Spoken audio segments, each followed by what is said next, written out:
afternoon. And how can I be of assistance to you? Uh, my name is Sidney, and I'm new at this. I don't know where to begin or what to say.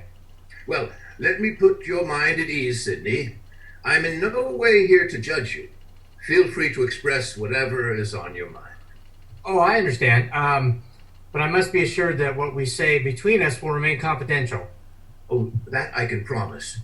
You know, I haven't come across too many, if any, Catholics named Sidney. Well, that's because I'm not Catholic. I'm Jewish, and that's one of the reasons I'm here. I wasn't sure who to turn to.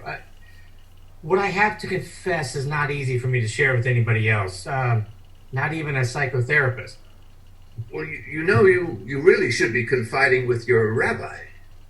Oh, that's the problem. I am the rabbi. In fact, I happen to be a rabbi for one of the largest congregations in Cleveland.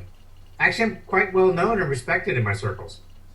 So I'm not so sure I'm qualified to help you, but let's give it a try. So, what's going on? Oh, it's hard to know where to begin. Well, in a nutshell, I was happily married to my wife Brenda for close to 25 years. We married when I graduated from Berkeley, right before I entered rabbinical school. Oh, she's a wonderful person and a great mother to our two children, who are now fully grown. Really a perfect wife. Then, after 25 years, something came over me, and I decided that I needed more excitement in my life. And, well, to make a long story short, another younger woman caught my eye. Sheila, one of the members of my congregation. She made me feel young again.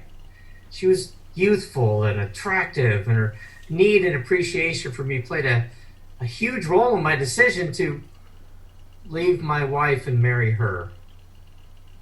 Wow. I wasn't expecting that story. Tell me a little bit about Sheila. Oh, when we married, she was 34 and recently divorced.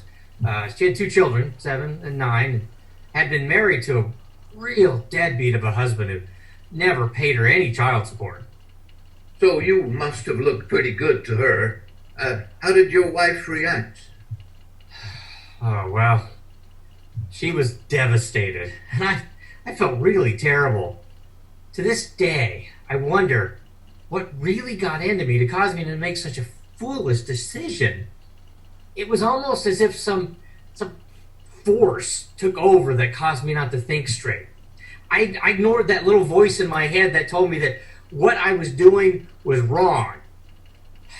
Sadly, I knew better, and now I regret it. So you're now regretting the decision. Interesting. How long have you been regretting it? Well, more so recently as I've grown older and look older, and my present wife is becoming a little bored with me. I can tell. And she might possibly be seeing someone else. She'd never own up to that. And that's just a hunch on my part, but hopefully that is not the case. Anyway, we've just grown apart and we have very little fun together anymore. Well, that's very sad, but how exactly can I help you? I have a confession, and this is where I need your advice. My ex-wife has been receiving $2,000 a month alimony from me ever since the divorce. She never forgave me, but she now has a boyfriend who she plans to marry soon, which means I won't have to be paying her alimony anymore. Well, you should be happy about that. Well, you'd think, but she called me the other day and wanted to meet with me. We met at Starbucks, and that's where she lowered the boom. Go ahead. Well, you see, she had always been aware that for as long as I've been a rabbi, I would collect extra money on the side for officiating at weddings and funerals, bar mitzvahs, other events. So? Well, the thing is, through the past 20 years or so, I haven't always reported all of this income on my tax returns. I mean, I reported some of it, but it's hard to know exactly how much I did and didn't report. My record keeping has been kind of sloppy. Anyway, she told me that if I didn't provide her with a lump sum of $50,000, she was going to make a call to the IRS and turn me in for income tax evasion. Now, in case you didn't know, to the best of my knowledge, the IRS excuses a lot of things, but they show little mercy to those who commit tax fraud. Those found guilty go to prison. Well, now you know, as a priest for over 20 years, I've heard confessions from persons who have done many questionable things. You're not the first person to come to this confessional with IRS issues. I've learned a lot about this subject from follow-ups to those confessions, and I can tell you some things that might help you deal with this. Really? I'm all ears. All right. Now, generally speaking, the IRS goes after big players that potentially owe the government large sums of money. They only have so much time in the day. You are a small fish, and to use the same metaphor, they have bigger fish to fry. They are not inclined to waste their valuable time poring over the minutiae of your records for the past years. If, by the way, you are ever audited, and that is a big if, always have a representative speak to them on your behalf. Now, you can argue that you weren't paying attention and left everything up to your accountant, whom you can blame for everything. After all, your sole purpose in life is to help others, right? That's right. Got it. Wow, that's amazing. Oh, there's one more important thing to note. What's that? Your wife, by going along with this, is an accessory to any crime she's accused you of committing. In other words, she is just as guilty as you are. If she doesn't know this now, she'll find that out soon enough, if she decides to proceed with her threat. Now, you might also want to send her a brief and separate email letting her know that extortion is a crime and is considered a felony punishable by 2 to 4 years in prison. That's it. And don't get into details. Now, she still can go after you and try some things, but I don't think she will. Wow. Thanks so much. Oh, I feel much better. I think I'll sleep better tonight. You know, for such a religious person, you sure have a whole lot of worldly smarts. Anything else to talk about? Well, honestly, when I look at myself, I just can't believe that my life has come to this. An ex-wife who hates my guts and is trying to extort money from me, and my present wife who I've become increasingly less enamored of, and who knows? She probably hates my guts too. And she could easily be fooling around behind my back with some other poor schmuck. And I'm a rabbi, for God's sake. Poor schmuck. Never mind. At least you have a loyal following in your temple where you're greatly respected and admired by the members. Well, that's true. So, is what you just confessed to me all that is troubling you? Well, actually, there's another matter I'm struggling with. Another matter? Well, let's hear. Well, you won't believe it, but after all these years, I finally found my soulmate. And I really don't know what to do about it. Now, this is the real deal. Trust me, I've never quite felt this way. I mean, we are both on the same page on just about everything. I'm on the moon. And her name? Grace. Can I ask how old she is? 42. And how old are you again? I'll be 60 in September. Well, tell me about her. Well, she's divorced for about 7 years, has a teenage son, Richie, who is a junior at Cleveland High School. I almost don't want to ask you, but what makes her your soulmate?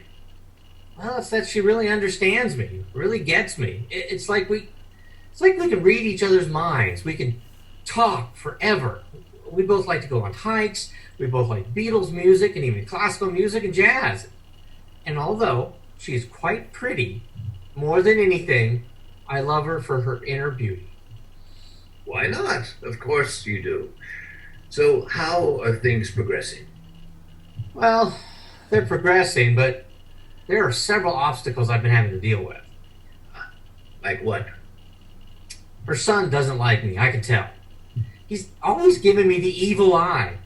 You know, I even bought him a used Ford 150 truck for his birthday as a peace offering, but you know what he said to me? I can't even begin to guess. Instead of thanking me, he said, "You can think I'm crazy, but don't mess with my truck." I only wanted a ride, but he took it completely the wrong way. I know it's not a good thing for a rabbi to say, but I really hate that kid. Oh, and one more thing. She's not Jewish, and I haven't met her parents yet. Now, she has some reservations about introducing me to them. She has a strong feeling that they won't approve of me. I really can't imagine why. Seriously. You know, between your ex-wife, your current wife, and your recently discovered soulmate, you have issues on your plate that would drive any normal man to drink. Tell me you don't drink. Actually, I don't, thank God. You know, I never did. Not even a beer. Never liked the taste, and alcohol doesn't agree with me. You know, you seem to be bouncing from one crisis to another, all resulting from the emotional pull that life, well, specifically the opposite sex, has on you. Now, the irony of all this is that you are regarded as a pillar of wisdom and togetherness among the members of your community. So many people look up to you as their example. I suggest, though, that you keep one thing in mind. What's that? It's this. Life is one big mystery, much of which you can never figure out, and you have to accept that. You also have choices to make along life's journey, and hopefully you will make wise choices. You got that right. All I know is that if it weren't for the women... No, forget that. You can't blame women for your problems. You have to recognize your weakness and not make any excuses that let you off the hook. And honestly, I'm not sold on this new soulmate business. Now, one of my favorite pieces of advice is that you make your own bed in life and have to take responsibility for your actions. Now, isn't that what you tell your temple members who come to you for advice? Come to think of it, I give that exact advice to people all the time, using the exact same words. You know, Father, I really envy you. How so? Well, you're a priest sworn to celibacy and don't have to deal with the opposite sex and wrestle with your inner demons like I did. Your life is simple and you are fulfilled by your inner relationship with God. And you're very wise in both a religious and a worldly sense. I'm a rabbi and a very flawed human being. I'm highly respected by many people, but my life is complicated and I struggle every day. And frankly, I'm not so fulfilled. You're above all that. Well, not quite. Now that I mention it, you got a few minutes? There's something I'd like to talk to you about, and just like you, there's nobody I feel I can trust. No problem. I've got the time. So, Father, what's on your mind? Well, brace yourself.